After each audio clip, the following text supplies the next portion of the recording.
The Benjamin Dixon Show is only possible with listener support. Go to www.thebenjamindixonshow.com to register for our blog and join the Progressive Army. And now, ladies and gentlemen, You're now about to witness the truth. It's the Benjamin Dixon Show. Welcome, ladies and gentlemen, to the Benjamin Dixon Show. I am your host, Benjamin Dixon. It is Wednesday, February 8th, 2017. Thanks so much for joining us.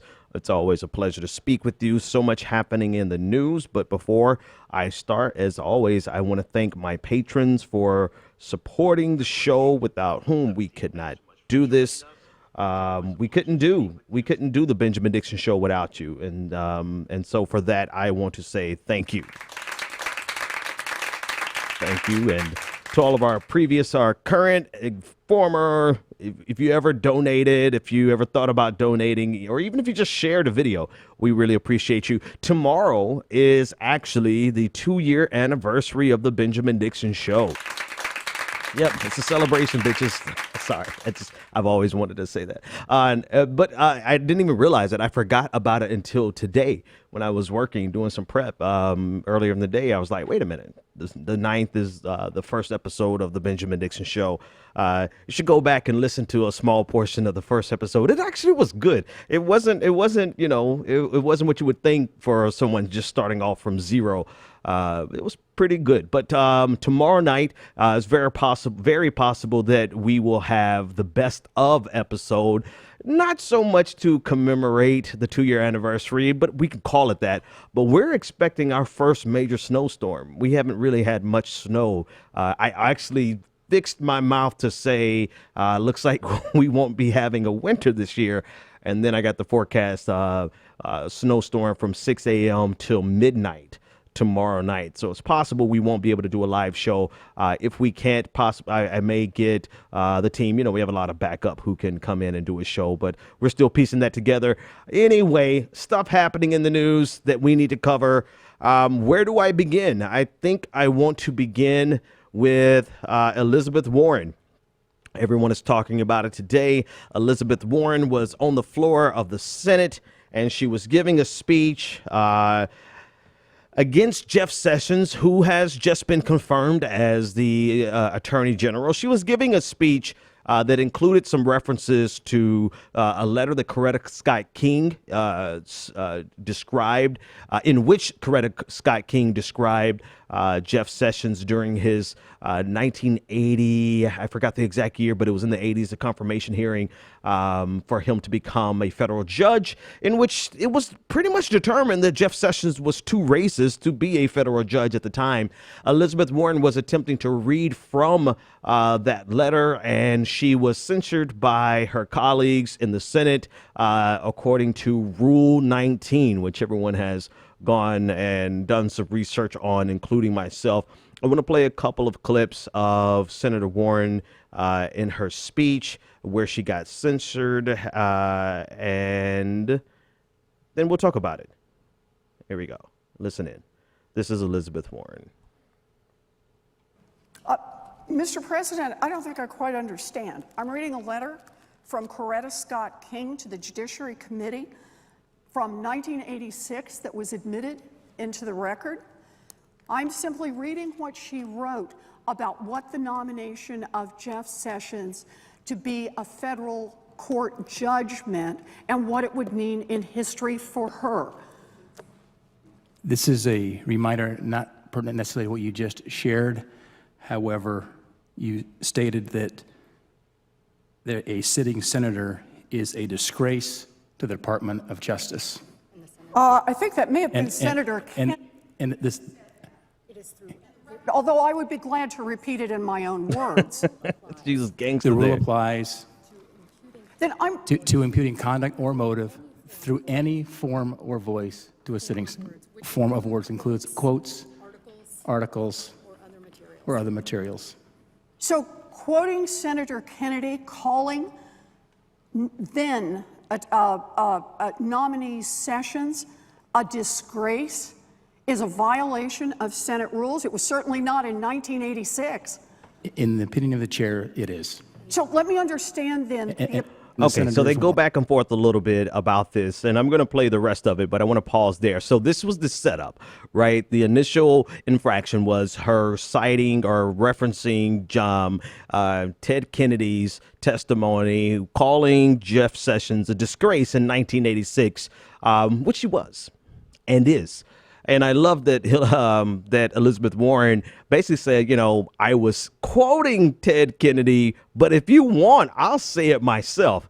You know, I guess she was feeling herself there. And actually, I felt it too, Liz. It was actually pretty good. But anyway, so this was the setup. This was the initial warning, and then what actually caused her to be silenced was what transpired next, which was her quoting and referencing Coretta Scott King. And once she started doing that, that's when she was, quote unquote, brought to order by the president of the Senate as demanded by Mitch McConnell. So let's listen into that.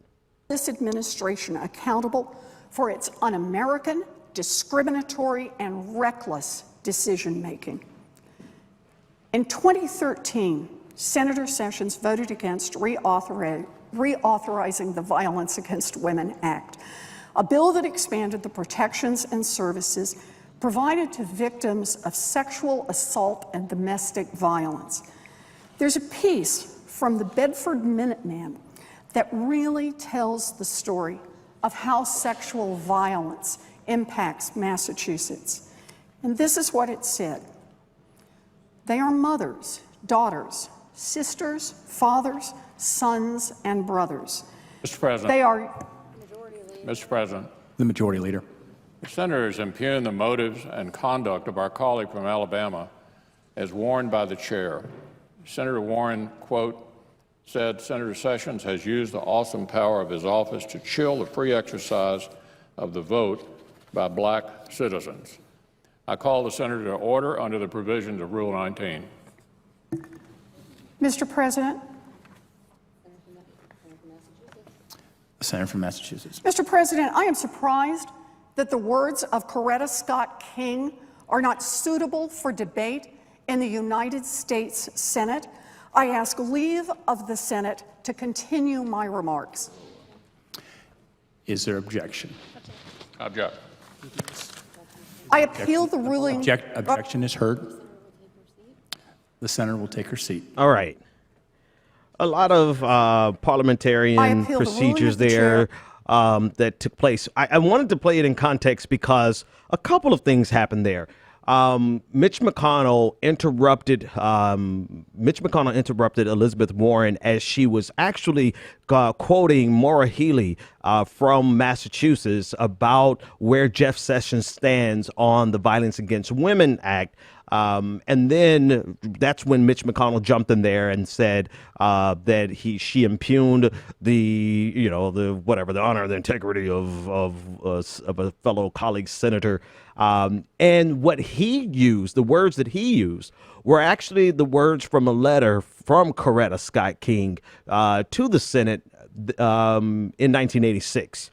So it was interesting. It was like she didn't really quite get an opportunity to actually violate from just watching the clip, right? Watching the clip, she didn't get an opportunity to actually violate the warning that she was given. But instead, the Senate Majority Leader Mitch McConnell came in with something she had previously said, quoting Coretta Scott King. The long and short of the story is that they use, quote unquote, Rule 19 to silence Elizabeth Warren. It really didn't work out too well for Republicans because now it has become a rallying cry. Mitch McConnell actually put out a statement saying that she persisted. She was warned. She persisted, and that became like I don't even know the whole phrase. I'm sure somebody right now is yelling at me. You know the whole phrase, but it became a rallying cry. And it has become the news of the day. And so, ultimately, the new attorney general is Jeff Sessions, and we'll talk about him in a minute. But it really just brought a light on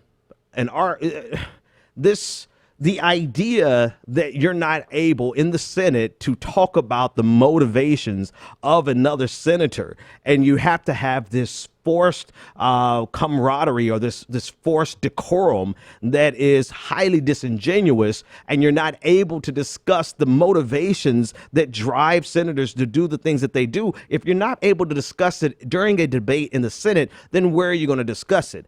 I'm sure that they would rather discuss it on the news, right? They would rather you discuss it, and they want anywhere but in the Senate, because inside of the Senate, they're actually confronted with their own bullshit. And they can be confronted. And of course, they don't want that type of confrontation. If you know most human beings, they like to avoid confrontations. They would rather, instead of having a face-to-face debate and discuss face-to-face. And this is quite, I'm going to take a sidestep. This is quite literally the beginnings of Rule 19 came from an actual altercation that took place on the Senate floor.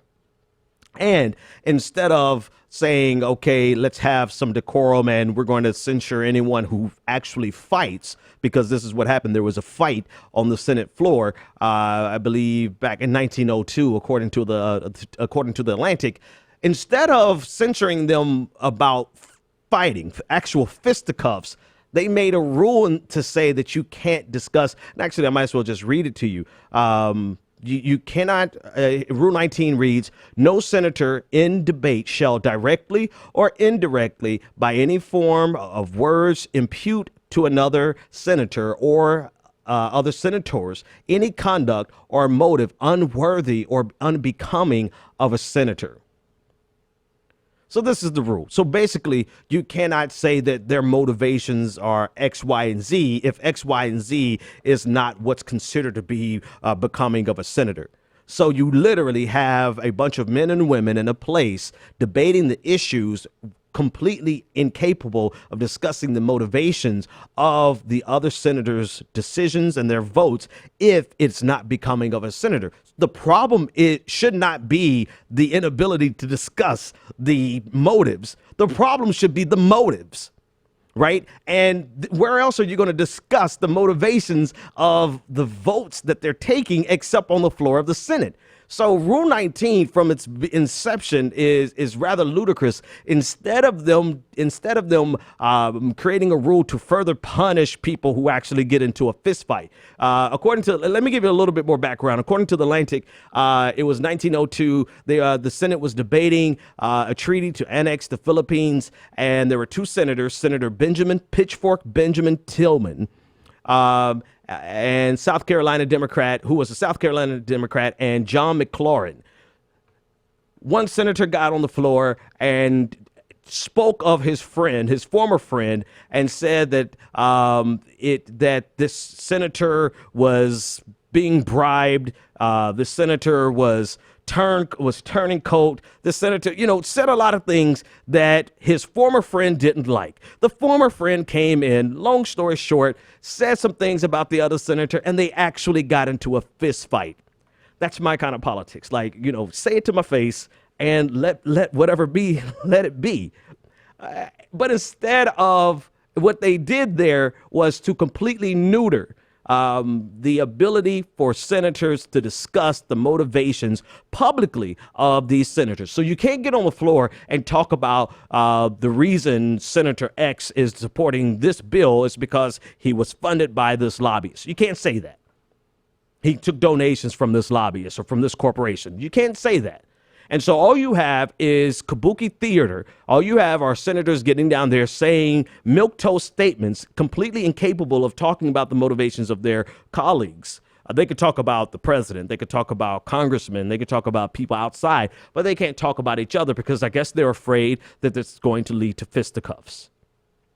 So the end result was Elizabeth Warren being silenced, but in their attempt to silence her, they actually magnified and amplified her voice probably 10,000-fold. I mean, everybody knows Elizabeth Warren, but this particular issue has brought her into the limelight. To some people disagree with it, whatever. I don't have a problem with it because her intention was to fight against Jeff Sessions, which every Democrat should have been fighting against Jeff Sessions. All but one voted against Jeff Sessions, and we'll talk about him. I'll leave all the expletives out. We'll talk about him momentarily. All right. So speaking of Jeff Sessions, actually, we may as well just go right into it with Jeff Sessions. He has been confirmed as the Attorney General, Donald Trump's pick for Attorney General. There was a vote today, and I want to pull up a vote. After all of the debate, after everything that was said was and done, the Democrats really could not do much to stop Jeff Sessions from becoming the Attorney General. But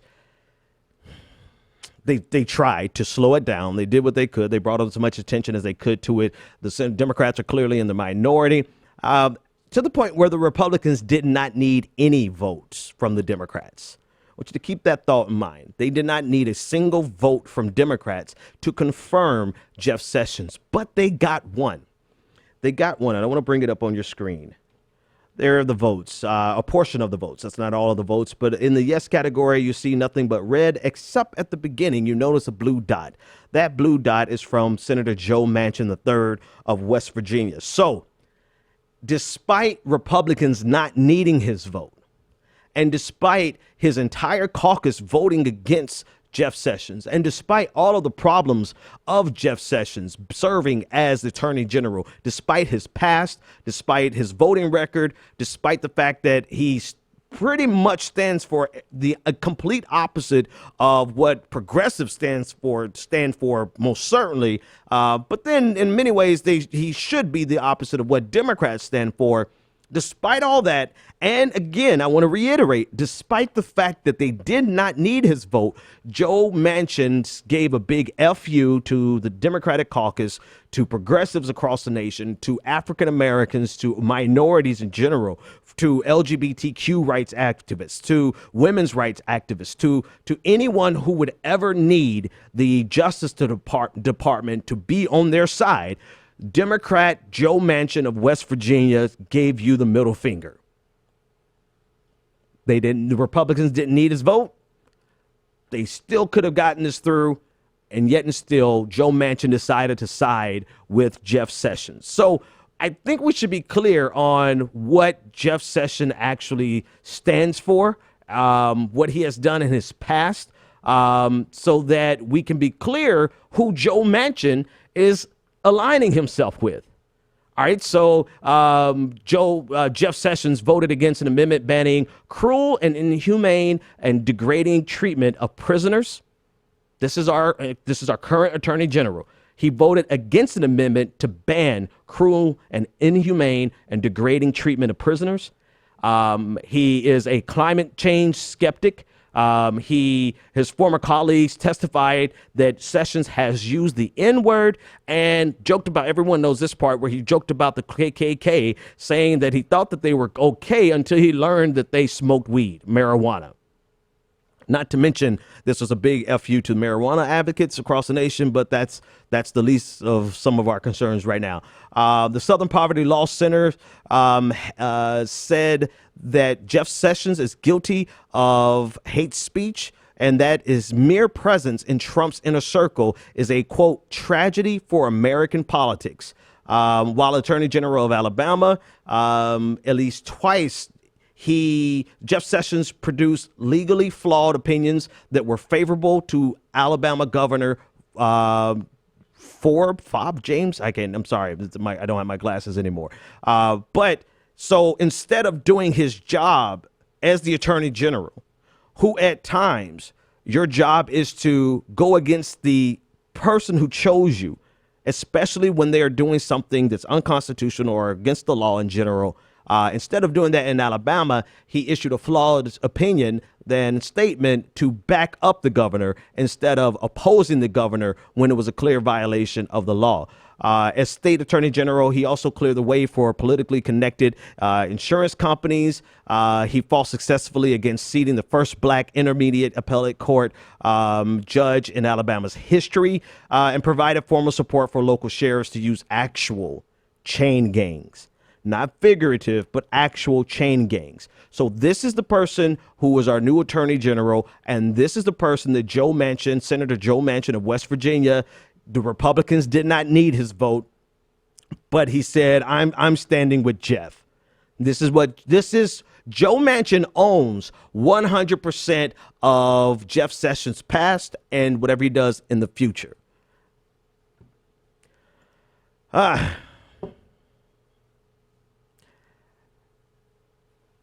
else? What else is there to say about Jeff Sessions? What else is there to say about Joe Manchin? We're in a fight not only against intransigent conservatism, but we're also in a fight against blue dog Democrats who are not just from red state. I know Joe Manchin is pretty much from a red state. I get that. But there are also Democrats who are from blue states who at sundry times intersect with Trump's agenda to the detriment of their constituents. And so we're not only fighting against Republicans, but we're fighting against a certain type of Democrat who really are quick to sacrifice the interests of their constituents, the interests of the environment, the interest of just in humanity in general for whatever political purposes. That's what they're there to do. They completely abandon their responsibility, and they have aligned themselves with everything that we fight against. And so our fight, yes, it's against conservatism, and it's against Donald Trump, it's against Mike Pence and Paul Ryan, it's against all of them. But we have to keep in mind that there's some Democrats that we need to purge out of the political system as well. And Joe Manchin, he's definitely on that list. Whether it's doable or not, Joe Manchin is on that list. 857-600-0518 if you want to join the conversation. Let's keep trucking. Speaking of these, Southerners. Let's talk about this Alabama governor. There's a video going around of an Alabama governor who it is a soundbite, and we'll give some context to what he said.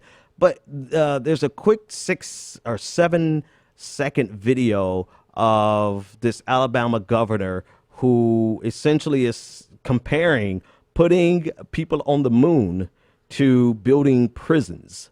Let's play that clip. If Alabamians could put man on the moon, we can build new prisons.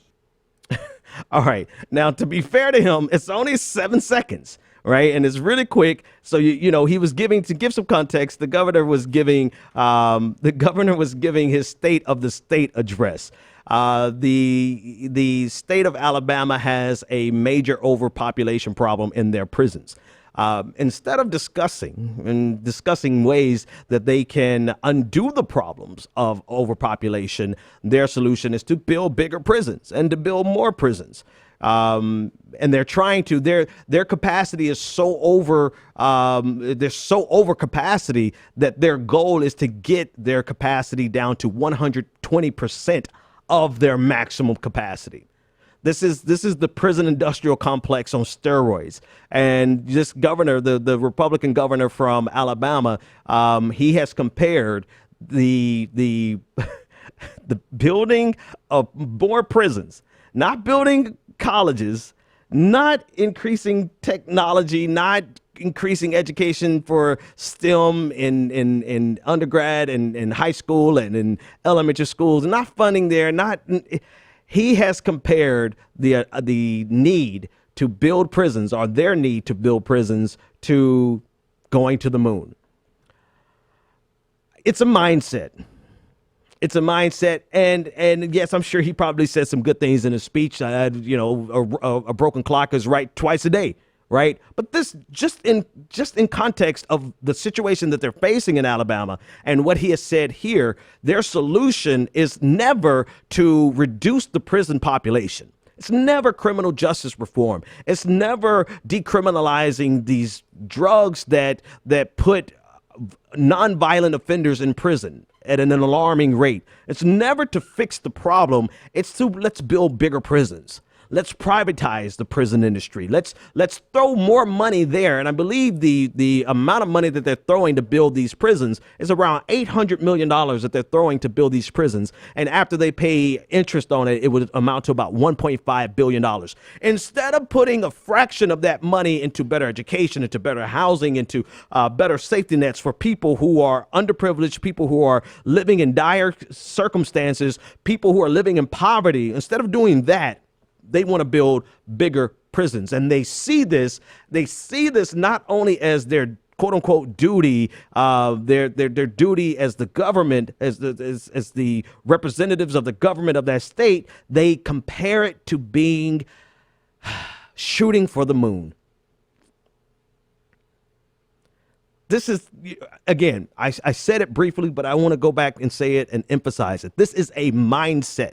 I don't want to call it a sickness, but conservatism is damn near a disease. This type of thinking and this type of desire to never address the issue, but punish people for the conditions that you allow to continue inside of your city and your state and in your nation. Let's put these people, more people in jail, but let's not fix don't even address the issues that drive people to jail, because they don't see the issues that drive people to jail as a systemic problem. They see it as an individual moral problem. And so long as they can keep convincing you that crime is an individual moral problem and never connected to the systemic problems of our economic system, then they'll never get you convinced. They'll never have to worry about you trying to fix the problem, fix the disease itself, but always throw your money, $1 billion, a cool $1.5 billion into building their moonshot, their dream, their great aspiration of building bigger prisons. Super prisons is actually the term that they have. This is what we're up against. And yeah, sure, I'm sure somebody is going to bring me a list of people, of Democrats who are, fine. That seems to be the sport. This, after you watch the Super Bowl, go online and watch all the people who are going to do mental gymnastics to always provide cover for Republicans doing anything and everything they want. Actually, I'm going to pause on that thought. I'm going to finish that thought, but I want to make this a separate segment. There are a lot of people engaging in mental gymnastics to make sure that they prove the culpability of Democrats in everything. I got you. I don't like, this neoliberal problem we have, it is a problem. I get it. But by doing that, incessantly doing that, you are tacitly providing cover for Republicans. You're providing, when I have people who actually will defend Trump, they don't directly defend Trump, but anytime Trump does something, they try to find an example. It doesn't matter how old it is. It doesn't matter how far back they have to go. Case in point, Jeff Sessions. You know the response that you get from some progressives with regard to Jeff Sessions? Strom Thurmond. They go back and they get a Democrat who was a part of the Klan, who's dead now, who has no bearing on our life right now, and they lift them up as some type of moral, their moral superiority. They are the pure, they are the real progressive, and oh yeah, but Jeff Sessions, he's bad, but take a look at what this Democrat did in the 80s, in the 70s, and he's dead now. And what you have done and what people are doing is you're providing cover. We have to actually address the things that Donald Trump is doing to us right now. And all of these philosophical and intellectual conversations and debates and rhetorical, positioning, all of it is cute, but not a single one of those things is going to actually bring attention or action to fight back against what Donald Trump is doing right now. Now, if you're okay with what Donald Trump is doing, then okay, I get it. Then go ahead, carry on. But you cannot in one voice say we oppose what Donald Trump is doing, and then the next voice, not even just the next sentence, but every other sentence. One sentence, you give this one blanket, and I'm talking about a whole group of people, right? You could take your pick, you could fill in the blank, do whatever you want to do. But there's a whole group of people who will give a caveat, I don't like Trump, but then 99% of everything they say provides cover for Trump. It doesn't balance out. And the mental gymnastics, I freaking still see people with platforms, with audiences talking about Hillary Clinton's emails. You are no use to progressivism. You're simply trying to maintain your shtick, what got you as far as you are now. Congratulations. Hey, good. You're going to get the clicks that you want. But you're no good to progressivism, because progressivism, you think I think this is what people think. I think people honestly think that the Democratic Party is the only thing that's under assault from Donald Trump. Because maybe if you think that, then you could sit back and say, go Trump, go beat the Democrats, because they're corporate, they're part of the duopoly. They're in bed with corporatists. They're in bed with lobbyists. They're a problem. Neoliberalism is the main problem. And you feel like, okay, the only thing under assault is the Democratic Party. So Donald Trump, maybe that's the logic. But the reality of it is, it's not just the Democratic Party, the DNC. It's not Donna Brazile. It's not just those people that you don't like that's under attack. It's everything that you ostensibly say you want to fight for. Voting rights. Yeah, Ben, but the DNC suppressed our votes during the primaries. Yes, they did. And you know what? Donald Trump is getting ready to do it tenfold. He's got the man in the Attorney General's office to gut everything. So what are we going to do? You're going to sit there and still bitch about what the DNC did during the primaries and say nothing about what Donald Trump is doing to everyone? It's like people can't multitask, right? It's like people can't do both and. You got a problem with the DNC, see it through. But you know who else? You also have a big problem with Donald Trump. You got a problem with whoever, name them. I don't know why people still bring up Hillary Clinton. Like, I personally don't want to see her daughter, what's her name, Chelsea. Chelsea needs to stay the hell away from politics. But Hillary Clinton is gone. But if you have, fine, you got a problem with Hillary Clinton still, and you need to air it out, and you got it on your chest. I get it. Fine, talk about it. But you know what? Donald Trump is coming after you too. He's coming after minorities. He's coming after the LGBTQ community. He's coming after women. He's coming after your voting rights. He's coming after you. You're worried about the voting machines. He's actually making it possible, even more possible, for irregularities. Let's just call them irregularities. He's coming for everything that we fight for. And people are expending so much energy trying to not only relitigate the primaries, but to turn every negative thing about Donald Trump into a corresponding negative thing about the Democrats. And the amount of energy that you expend doing that, I don't think, I personally don't think you have enough energy to do both and, because I haven't seen it. The bottom line is this. I've said it already, and I'm going to reiterate it. The Democratic Party is not the only thing that's threatened by Donald Trump, that's under assault, political assault by Donald Trump. Everything the progressives stand for and fight for, even as we stood for it and fought for it against the Democratic establishment, all those things are under assault by Donald Trump and the Republican Party and conservatism. But, hey, Donald Trump shoots a cute puppy on Fifth Avenue. Yeah, but Hillary Clinton's emails. I'm guaranteeing you that's what we're going to be seeing for a long time. And Donald Trump is not only, here's the last thing. Donald Trump is a Republican. And he's governing in some ways just like a Republican would. But he's not only this vulgar version of it, he's above and beyond it. He is above and beyond it on foreign policy. Wait till the things that he's engaging in already, the divide that how he's undermining the entire world order. Like, people were worried about going to World War III with Hillary Clinton, and Donald Trump has come headlong into putting us in the perfect position to have that kind of conflict. At a minimum, to have, let's take the fear mongering out of it, right? At a minimum, to go to war with Iran. Yeah, Ben, but Hillary would have had us in war with Syria. Hillary Clinton's not here. Hillary Clinton is gone. Donald Trump is president, and he's gearing up to take us to war with Iran.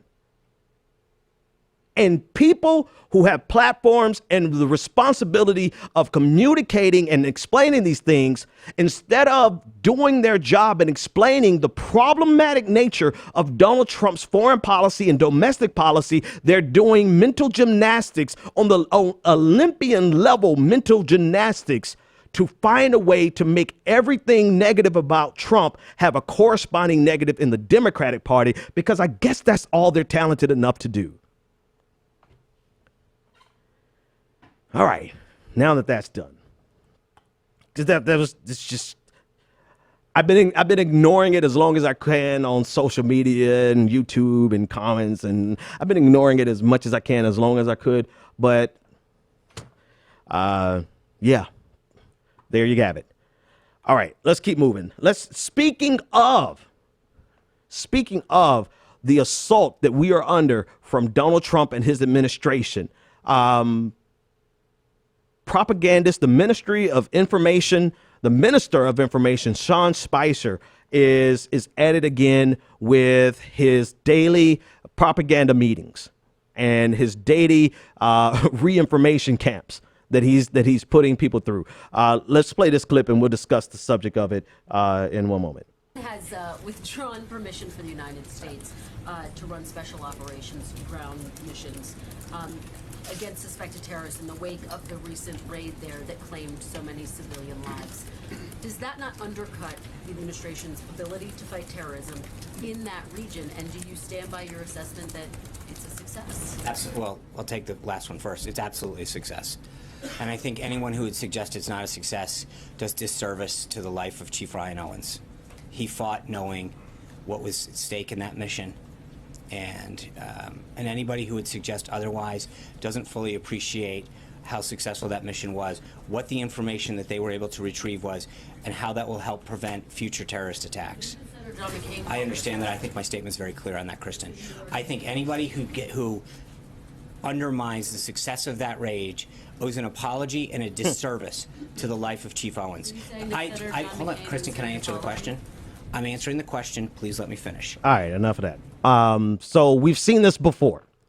If you were alive and woke during the Bush administration, you would remember that you should have the taste in your mouth still of how they used the bodies of soldiers, of slain soldiers, and this brutish authoritarian style tactic of silencing any and all political dissent through patriotism and claims that you're not a patriot, and that if you say anything negative about the motives or the operations, the actual missions that the president signs off on, if you question any of that, you're not an American and you're not a patriot and you're a traitor and you're committing treason. And in the case of the Minister of Information, Sean Spicer, in his case, he's saying that you are not only treasonous, but you dishonor the memory of the fallen SEAL soldier. Now, if you couldn't hear the question at the beginning, they're discussing the Yemeni raid, the raid in Yemen that led to the death of about 30 civilians, including women and children, as well as the death of one of our own SEALs Team 6 members. They continue to insist that it was a great success despite the casualties. They say it was a success because they got what they needed. The reality of it is that, well, we should question this because one of their targets during this raid was the leader. Their goal was to capture or kill Qasim al-Rimi, and who was the head of Al Qaeda in the Arab Peninsula. They did not get him. And not only did they not get him, he put out his own propaganda piece laughing at the United States, calling Donald Trump a fool. So if one of your stated goals for the mission was to capture or kill this individual, you did not capture or kill this individual, and you ended up killing 30 civilians, including women and children, and one of your own soldiers is dead, you do not have the right to gallivant around the country saying that it was a great success and expect to not be challenged on that. or to be held to be held accountable for it. See, we complain about all the times and ways that past administrations have not been held accountable, and we've come full circle back to the use of this propagandistic tool, this political silencing tool of shutting you up, because if you ask anything or say anything that is not 100% supportive of the troops, then you're a traitor, treasonous, and in Sean Spicer's case, you're undermining, you're dishonoring the memory of our fallen SEAL soldier, or Navy SEAL. This is the type of assault that not just, and actually in the last segment, I talked about how progressivism is under assault by conservatives, and the Democratic Party, which I consider separate from progressivism. Yes, they're under attack, but also Americans in general, right? This is a huge disinformation campaign. This is not only a misinformation campaign, but this is the attempt to silence anyone who would dare challenge or to try to hold the government accountable. And this is their way of opening up their ability, or widening their ability to engage in conflicts with no accountability whatsoever. And this is their way of silencing the press, who, quite frankly, no matter how much you may not like the press, they are the only entities large enough to demand accountability from the government. Yes, we should have checks and balances. The Senate should be doing it. The Congress should be doing it. But they're not going to hold any hearings until another party comes in, because it's all partisanship and it's not really about what's in the best interest of America. So we can't really count on them. We should be able to count on the media, but in many ways we can't count on the media. But at the same time, we're witnessing a full-on assault against the ability of the media to even ask a damn question. Without having Sean Spicer, leader of the press Gestapo, silencing reporters, you don't even have the nerve. You shouldn't even have the nerve to ask this question. And I'm sorry, before I just feel bad for the press, which I don't. He also did this to someone from his own party, John McCain.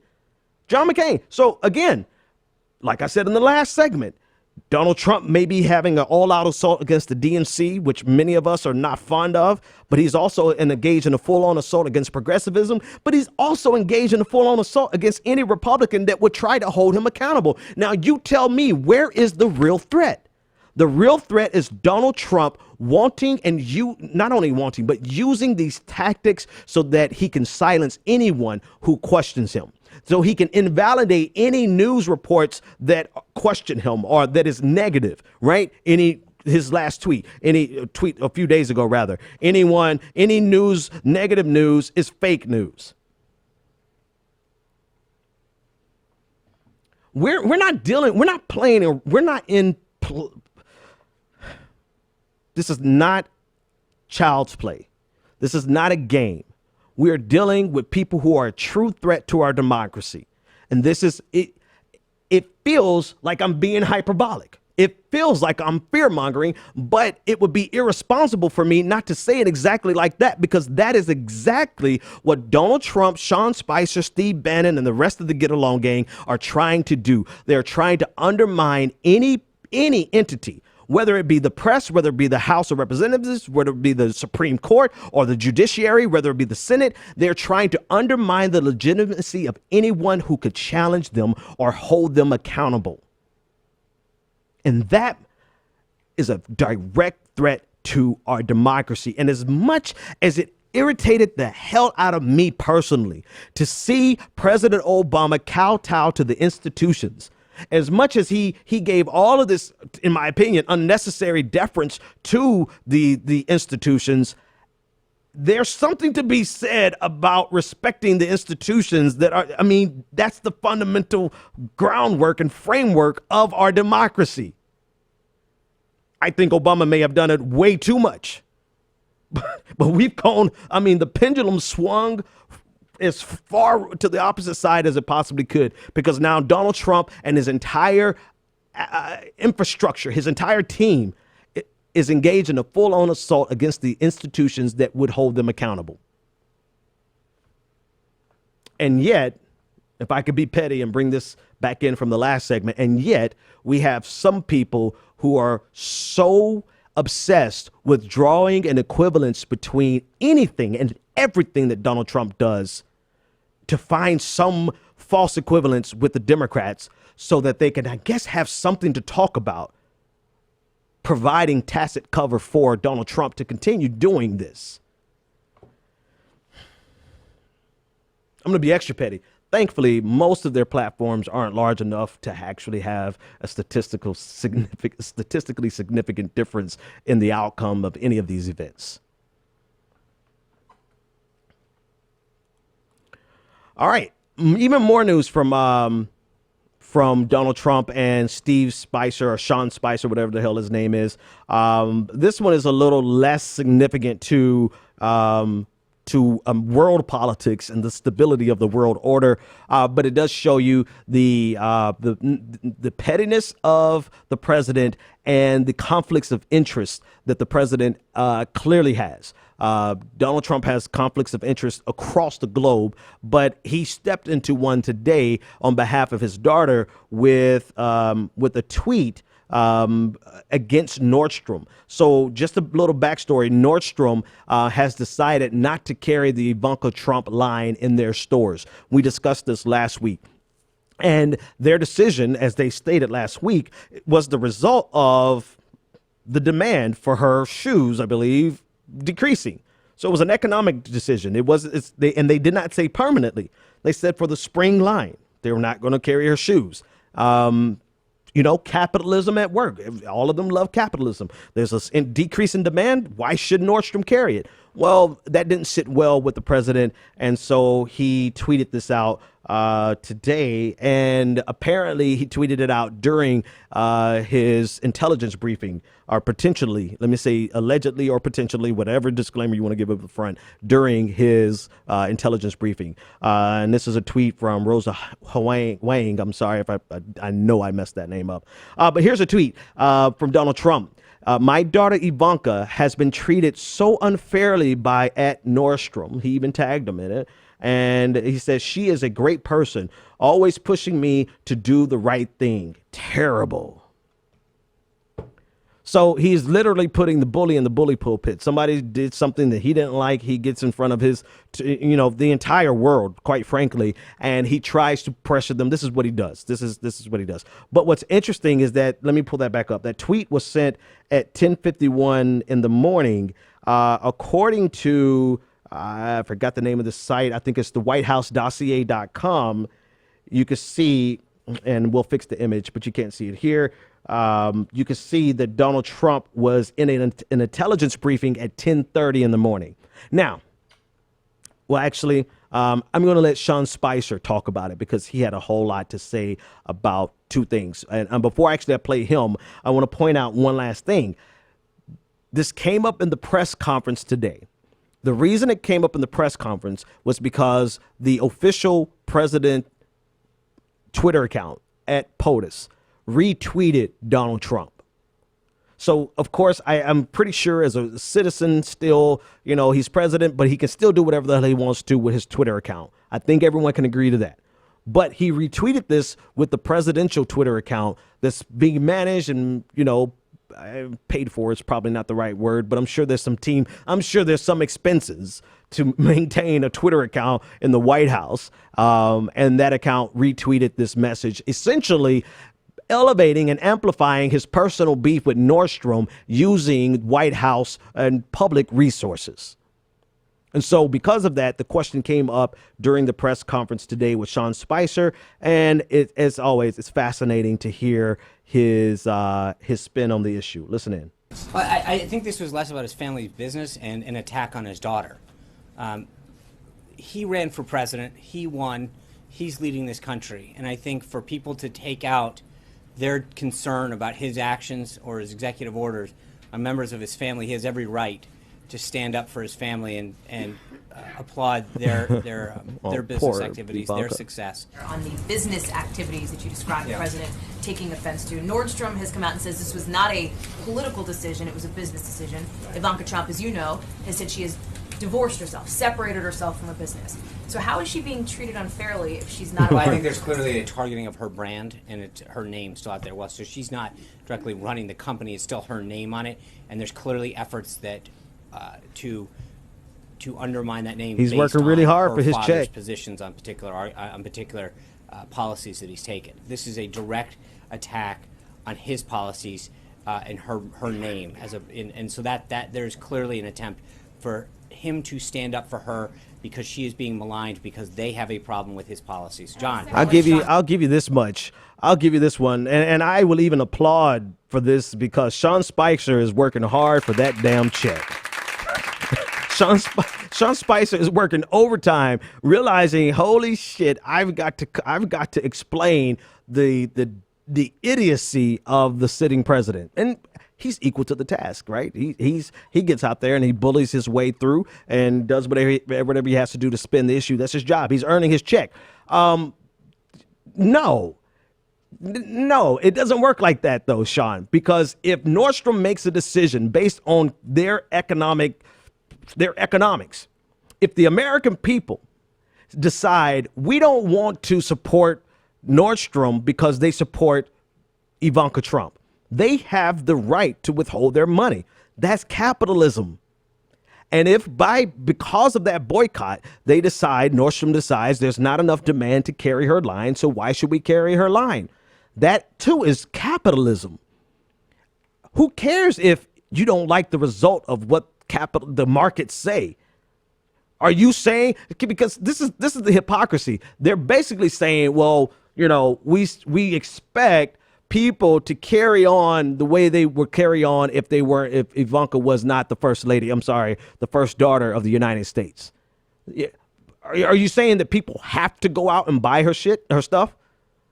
I mean, because short of saying that, this is exactly how it works. We don't like this product because we don't like the people associated with it, and we have a right to not purchase it. Companies say, okay, and actually, it spread. The result of today was actually fascinating. Target and another company have decided to no longer advertise the Ivanka Trump brand. Good on them. And after Donald Trump's tweet today, the stock price of the stock value of Nordstrom, you look at your screen, took a 4% increase, not a 4% hit. They increased in value by 4.09% today. So the same people who said, okay, we're going to grab our wallet is actually the movement. Grab your wallet, a play on Donald Trump's grab them by the, women said that they were not going to buy from Nordstrom until they, because they carried Ivanka Trump's line. And then Donald Trump comes after Nordstrom, and those same people said, you know what? We're going to go back and give our money to Nordstrom to support them because they made the right decision in our opinion, and their stock value went up 4.09%. That's capitalism. I mean, if you don't like that, there are some alternatives that you can consider, but I'm pretty sure even in the alternatives, people would still pull their support away from any companies doing business with President Fuckface Von Cloudstick and his family. Hit them where it hurts, because that's all they ultimately care about is their money. And so you can see this particular boycott has worked out good, both for the people doing the protests and the company. Company ditched Ivanka, and their stock value went up. I don't think it could actually get much better for them than that. All right. A few more things in the news, and we will see you tomorrow. Actually, I only have a few more minutes here. I'm thinking, North Carolina, definitely. Let's talk about North Carolina. All right, so we talked about it a few weeks ago in North Carolina. There was as the Republican governor was going out, he lost the election to the incoming Democrat, Roy Cooper, I believe is his name. And so as the Republican governor was going out, he signed a piece of legislation that essentially stripped the governor of his ability to appoint his own cabinet without approval from the representatives there, the Senate there. So Roy Cooper is the newly elected governor of the state. He won by only less than 12,000 votes. And it's an interesting point here. The Libertarian candidate actually got 102,000 votes in the same election. So Libertarians are good for something. Libertarians gave North Carolina to Roy Cooper. And of course, we have to see what Roy Cooper does, but that's neither here nor there right now. So there was a 3-judge panel who blocked the new law and shifted oversight of elections away from the governor toward the legislature. The decision by the judges was released an hour before senators were scheduled to question Cooper's pick. And in their questioning, what they wanted to find out was something pretty reasonable. The problem with it is that it was unprecedented for the state, and it was seen and viewed as a power grab and a way of almost punitive action against the incoming governor. But in their questioning, they wanted to see if the cabinet picks by the governor were qualified. Did they have any, were they able to carry out the duty, and did they have any conflicts of interest, right? Pretty good. Pretty straightforward things that we would hope to get on the federal level, but instead we get Betsy DeVos. But I digress. So the same judges actually overturned this decision. And this legislation that was passed and signed into law by the outgoing Republican governor. So now the governor is able to make his picks without the oversight of the representatives and senators there in North Carolina. And again, I want to just point out one or two things. It is not unreasonable to have oversight. But the reason for it and the way that they did it was most certainly, a power grab and a punitive action against the incoming governor. And in terms of what they wanted to know, it's really something in terms of their qualifications, the conflicts of interest and ethics. You know, it really is something that we would have hoped that we could get on the federal level from the Senate, who by design from the very beginning are charged with giving consent on and advice for the president's, the executive branch's cabinet picks. So the irony is rather amazing, but it does show you the ongoing power struggle that we have on the state levels.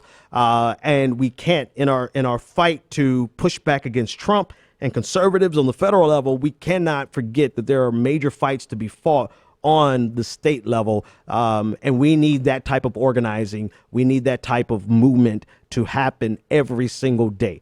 And so just sort of a soft call to action. Every day that you and I, we get together and we talk, and I describe and explain and break down all of the things that Donald Trump is doing and things that are happening across the country and things that are happening internationally. I don't want you to forget that there is something that you can do about it.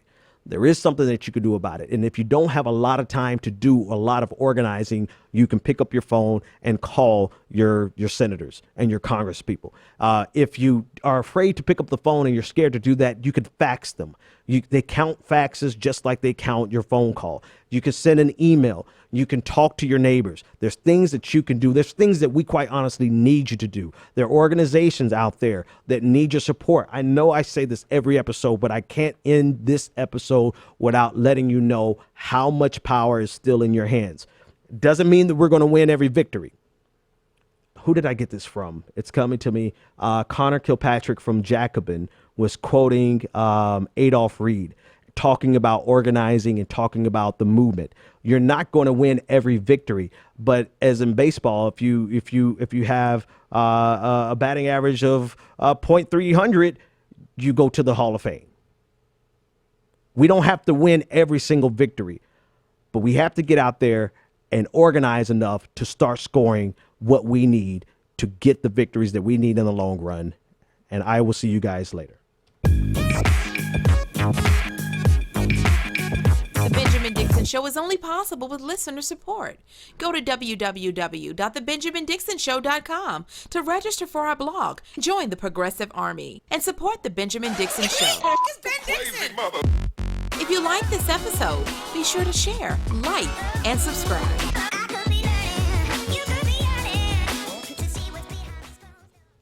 Consider becoming a Patreon. Go to www.patreon.com/The BPD Show and support The Benjamin Dixon Show. Get nothing. You lose. Good day, sir. The Benjamin Dixon Show is only possible with listener support. Go to